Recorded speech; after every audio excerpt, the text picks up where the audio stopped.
Hi friends, welcome to blueberries kitchen. Blueberries kitchen அன்றைக்கி நம்ம பார்க்க போகிறது என்னென்னா, நல்ல சிம்பிளான ஒரு கேரளா ஸ்டைல் ரெசிபி தாங்க. அது என்னென்னா தக்காளி கறி ரெசிபி தாங்க. வெறும் ஒரு 15 நிமிஷத்துக்குள்ளேயே நமக்கு இந்த அருமையான தக்காளி கறி ரெடி ஆயிருங்க. இப்போ வாங்க நம்ம வீடியோக்குள்ளே போகலாம். வீடியோக்குள்ளே போகிறதுக்கு முன்னாடி இப்போ தான் நீங்கள் ப்ளூபெரிஸ் கிச்சனை முதல் முறையாக பார்க்குறீங்கன்னா மறக்காமல் சப்ஸ்கிரைப் பண்ணிக்கோங்க. பக்கத்தில் இருக்கிற பெல் ஐக்கானையும் ப்ரெஸ் பண்ணிக்கோங்க. அப்படின்னா தான் நான் புதுசாக வீடியோ போட்டால் என்னோடய வீடியோவில் நீங்கள் மறக்காமல் பார்க்கலாம். இப்போ வாங்க நம்ம ரெசிபிக்குள்ளே போகலாம். இப்போ நம்ம தக்காளி குழம்புக்கு ஒரு தேங்காய் அரைப்பு ரெடி பண்ணிக்கலாங்க.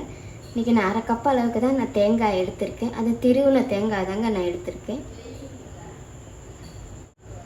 1/4 டீஸ்பூன் அளவுக்கு சோம்பு, 1/4 டீஸ்பூன் அளவுக்கு ஜீரகம், கொஞ்சமாக தண்ணி சேர்த்து நம்ம நல்லா மையாக அரைச்சி எடுத்துக்கலாங்க.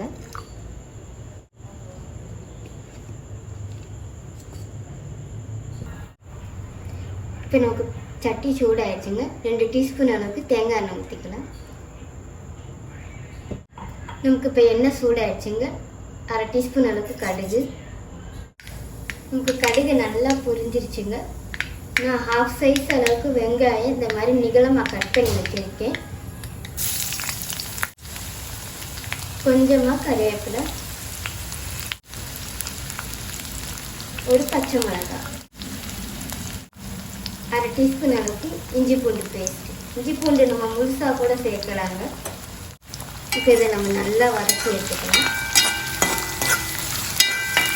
ஒரு கண்ணாடி பத அளவுக்கு நம்ம வதக்கி எடுத்துக்கலாம். வெங்காயத்தை நான் கண்ணாடி பத அளவுக்கு நான் வதக்கி எடுத்துட்டேங்க. இப்போ நம்ம இதில் தக்காளியை சேர்த்துக்கலாம். மீடியம் சைஸில் தக்காளி இந்த மாதிரி நிகழமாக கட் பண்ணி வச்சுருக்கீங்க. 1/2 டீஸ்பூன் அளவுக்கு மஞ்சள்பொடி, 1/4 டீஸ்பூன் அளவுக்கு மிளகாப்பொடி.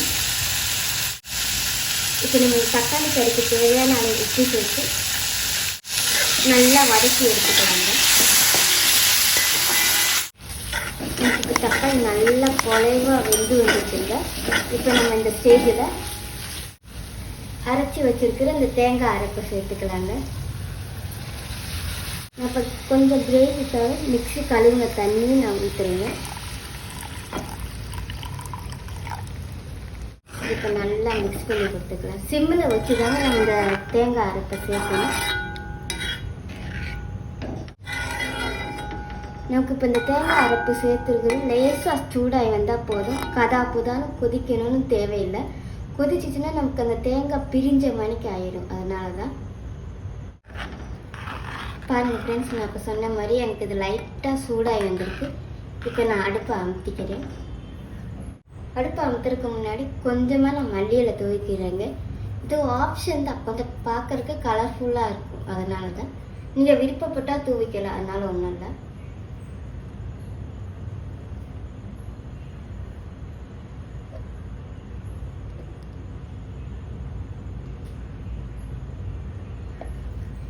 அவ்வளோதான் ஃப்ரெண்ட்ஸ், இப்போ நம்மளோட அருமையான கேரளா ஸ்டைல் தக்காளி கறி ரெடி ஆகிடுச்சு. இது வச்சு சாப்பிட்டீங்கன்னா எவ்வளோ சோறு சாப்பிட்றீங்கன்னே உங்களுக்கு தெரியாதுங்க. அந்தளவுக்கு டேஸ்ட்டாக இருக்குங்க. நல்ல சிம்பிளான ஒரு குழம்பு ரெசிபி தாங்க இன்றைக்கி நம்ம வீடியோவில் பார்த்துருக்கோம். இந்த ரெசிபி உங்களுக்கு பிடிச்சிருக்குன்னு நினைக்கிறேன்.